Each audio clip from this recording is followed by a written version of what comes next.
Hello everyone, thank you very much for clicking and for watching the video. If you're new to the channel, welcome. This is the free game collection. Hope you enjoy it. If you're a return subscriber, welcome back. And you're probably wondering what on earth is going on here. This is different. It is going to be a little bit different this week. So what I'm going to do is I'm going to merge two concepts together. This is the free game collection still, but at the start of the year, I started a little side series called the PS2 Purge. Now, unfortunately, there was some issues with me creating that series. It was quite hard to create. There was some technical IT difficulties where I lost a lot of it, and YouTube they kept blocking me sticking stuff on it. They didn't like some of the content on it, so it sort of fell by the wayside. But I still needed to do my PS2 purge. So what is my PS2 purge? So basically, I have a reasonably large PS2 collection, and I started getting PS2 games back in the golden days where PS2 games and all retro games from car boots were about 5 or 10 pence. So I have got quite an inflamed PS2 collection on the shelves. Now, space in my games room is at a premium, it's limited, and I need to sort of make space where I can. Now, I do not like the term all killer, no filler. I think that's completely been taken out of concept, at least over the last year, and people just mean expensive or cheap. A game is not filler just because it's cheap, and a game is not good just because it's expensive. However, in this situation for me personally, all of these games here, PS2 games, I don't know where they came from. I have no intention of playing them, and most importantly, they are acting solely as filler in a physical sense on my shelves. They're just making my PS2 collection look bigger and bigger than it is, but they're just taking up space. They're just inflating my PS2 collection to look good on shelves. I'm not that sort of collector, and I need to make space. So these are actually acting as filler in my personal collection. So what have I done? All these games here I've already covered off in the other Purge episodes, so I'll put a link around me if you want to see those. These ones here, I've played all of these games, every single one, and I've decided they do not make the cut. These are going to be purged out of my collection. And by purge, I mean we are going to take these to CEX. We're going to get a voucher for all of them because they're already free. They've already been got using the same system as the free game collection. We're going to turn these all into voucher, and we're going to try and put that towards a PS2 game that is killer. So basically, we are literally going to turn filler into killer and purge our PS2 collection. That's the plan for this. Also, I paid $3.99 for this mask, and I'll be damned if I'm not going to do it wearing it. I can't turn it on. If I turn it on, there's like this horrible static with the microphone, so just pretend it's on. But that is what we're going to do today. I'm going to quickly run through every single one of these, quickly telling you why they're being purged. Then we're going to go to CEX and see what we can turn them into. So let's get cracking with that, shall we? I'm looking forward to this. So first up is NHL 2K7. Quite simply, I've got this on the Xbox 360. So if I'm going to play it, I'm going to play it on the Xbox 360. I'm not a massive hockey fan anyway. It's very, very unlikely I'll ever play the PS2 version of this game. So it doesn't need to sit on the shelf, that one. Lemony Snicket's A Series of Unfortunate Events. This one, I'm not a massive fan of the film for starters. It's okay. The graphics are a little bit dated. The controls seemed okay. It had some decent music to it as well. I'm not going to play it. I'm not going to sit down and play this game, and after playing it for about 10 minutes I was ready to turn it off because I knew I weren't keeping it. So it's not going to be played. Let's not stick it on the shelf. So Lemony Snicket's A Series of Unfortunate Events. Not terrible, not great. This one, bless it, Sing Star ABBA. Didn't stand much of a chance because I ain't got the microphone to sing into it. However, if I want to stand in my room and sing ABBA, I'm just going to stand in my room and sing ABBA, ain't I? I don't need a game to sing a bit of money, money, money when I'm on my own and doing my thing. So yeah, that didn't stand much of a chance. There's no need to have it as a game, basically. Paris-Dakar Rally. This one was not bad. The graphics are a bit clunky. They're heavily dated, but it was nice to play on some different backgrounds, some different scenery. So the graphics, they're not great. The controls weren't fantastic either, and it weren't the most entertaining, but it was nice to play a game with a slightly different sort of varying scenery. Tourist Trophy. This one I just didn't like straight away. As soon as I played it, I did like 2 or 3 bends. The controls were awful. The graphics are dated. It wasn't fun. It was not fun. I kept coming off the bike as well after like 3 or 4 turns, so that one didn't stand much of a chance. I'm not a big racing fan anyway. Saying that, MX World Tour, this one started off really well. The graphics for this one ain't too bad at all. The controls were much better. It had some decent sound effects with some background music. It was a good menu, but again, after about a minute or 2, I suddenly realised it's very samey, and there's better games out there at this point in time. So started off well, but just didn't have the legs, this one. We've got a load of, this one, TT Superbikes. I set off, holding A, backflipped. Got back on the bike, hold A, backflipped. Got back on the bike, pressed A, backflip, turned it off. I am not wasting my time with that. Maybe it was just me, but didn't stand a chance on that one. Riding Spirits, again, yeah, this one just had no redeeming quality to it whatsoever. This was the worst one out of all these. Let's just sum it up like that. There's no way I'd ever play that over these, and I ain't playing these, so that didn't stand a chance. And PDC World Championship Darts. It's okay. It's got a couple darts players that you recognise. It's just a game of darts on PS2. I mean, if you want to play darts, just go play darts. You don't need it to play it on a PS2, in my opinion. But it wasn't terrible. It wasn't terrible. The graphics on the actual character models weren't too bad on that. You could tell straight away who it was. Seek and Destroy. This isn't good. Yeah, there's no redeeming quality to this one at all, to be honest with you. You're just a little tank, and you just literally just go around with your analog stick and just press one button to shoot the other tanks, and then next level, shoot the tanks next level. Very boring. Very, very boring. This one, I'm the wrong target market for this one. Energy Air Force. This is actually like a flight simulator, but a proper flight simulator. This one, I just couldn't play. It was quite difficult. The graphics are quite good. The controls are tight. It's just, I am never going to play this. I don't like these type of games anyway, but if you're looking for a flight simulator on the PS2, I can suggest giving Energy Air Force a go. It wasn't bad. It's just definitely not for me. Okay, we'll do these together. The Incredibles and The Incredibles Rise of the Underminer. These obviously aren't too bad. They're by THQ. The graphics have held up quite nicely because a lot of money would have gone into them at the time. If I'm going to play an Incredibles game, I'll play The Incredibles Lego. There's nothing really wrong with these. Again, maybe if you've got some younger kids around, you might enjoy playing these with them, but I'm not going to play these over The Incredibles Lego, which I've already got. So there's no point keeping hold of them. So they can move on. Very similar. Monster House. Graphics are decent, controls were decent, voice acting was decent. The story, I didn't play it enough to know much about the story, but I believe this is based on a film. It's got Columbia Pictures on the back. I haven't seen the film, but it was okay. If you've got a young kid, they might enjoy playing this on the PS2. Me personally, I'm not going to play it. So for that reason, that's out. So actually, yeah, right, let's just do these three quickly. I am noticing on the PS2 there is a lot of American sort of propaganda army stuff going around, which quite frankly I find a bit weird and quite racist nonsense crap, and these three games just emphasize it perfectly. Shell Shock, not terrible, but there's just it's Vietnam, and it's just, it's not good, but it's really annoying how much they sort of push the American agenda, so that can do one. Dropship, I can sum this up with one word, it's brown.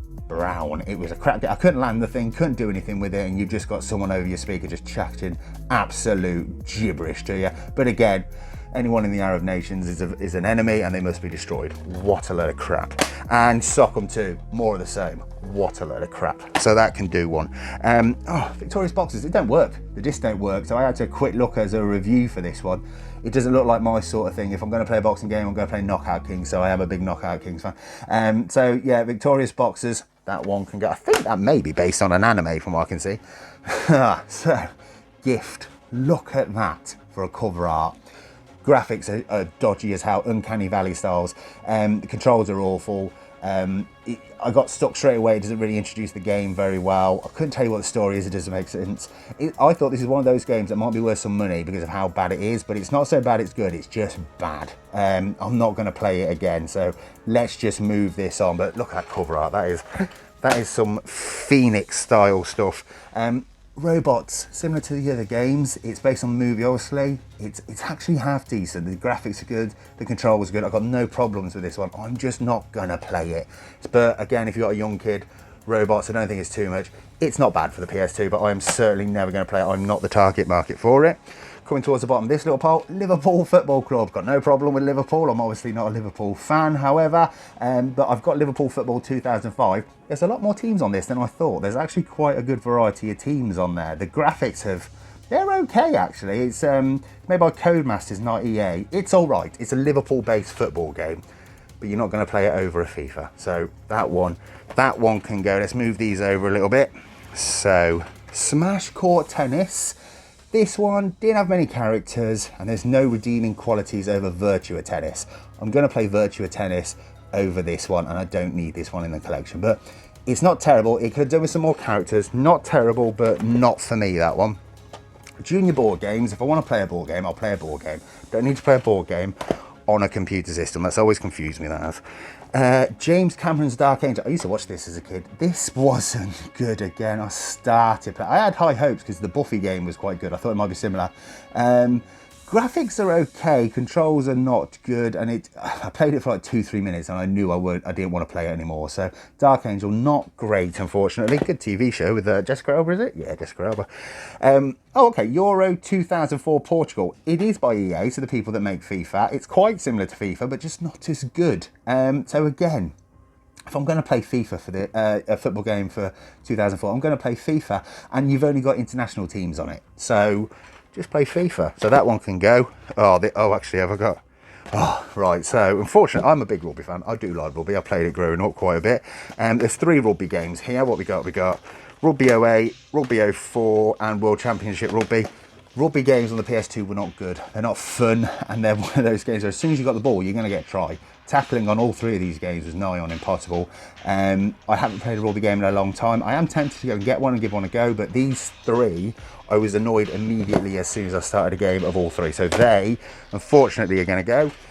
Zorro was similar to the boxing game. I couldn't get it to work. The disc is a bit too scratched, unfortunately. So again, I had to look at a quick review and decided, you know what? No, I'm not going to play that either. So the Shadow of Zorro, sorry, I can't say much about it other than this disc does not work, unfortunately. Hopefully CX can run it through the disc cleaner.